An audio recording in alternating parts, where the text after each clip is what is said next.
Nesta mesma estrada houbo outro accidente grave esta semana. Foi o dun condutor que tivo que ser hospitalizado tras precipitarse co seu vehículo por un terraplén duns 30 metros de altitude. Desta volta sucedeu en Samos, na parroquia de Pascais, ata onde se desprazaron os servizos de emerxencias para liberar a vítima e evacuala a pé nunha padiola onde a ambulancia, que foi a que o levou finalmente a Oula. Saiu da vía, atravesou o valado de protección e precipitouse por un terraplén duns 30 metros de altitude. Así foi o accidente que sufriu o condutor dun coche cando circulaba pola estrada que une Sarria e Pedrafita, á altura do lugar da Pontenova, na parroquia samonense de Pascais.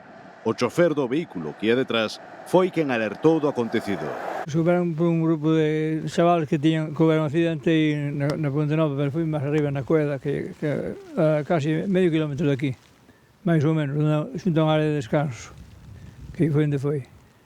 E claro, vía un coche detrás, foi quen o viu, foi quen deu a voz de alarma, senón non se veía nada, porque estaba o coche moi entalado abaixo de todo. Unha vez recibida a alerta, o 112 mobilizou os servizos de emerxencia para rescatar o condutor accidentado. Ademais de efectivos da Garda Civil de Tráfico, ata o lugar desprazaronse os bombeiros do Parque Comarcal de Sarria, que tiveron que escarcerar a vítima e trasladala a pé nunha padiola ao longo de 200 metros.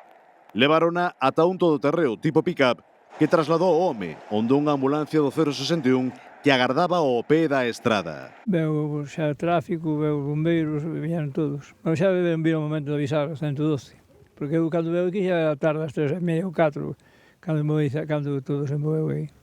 Porque claro, sacaron por aquí, por a finca deste home, polo veciño. Que sacaron aí, que por aí non daban pasado, daban así onde estaba, sino por aquí. Para aí por dentro e por un puente que hai máis abaixo. Tras este aparatoso rescate, o condutor foi evacuado a Oula con feridas de carácter leve.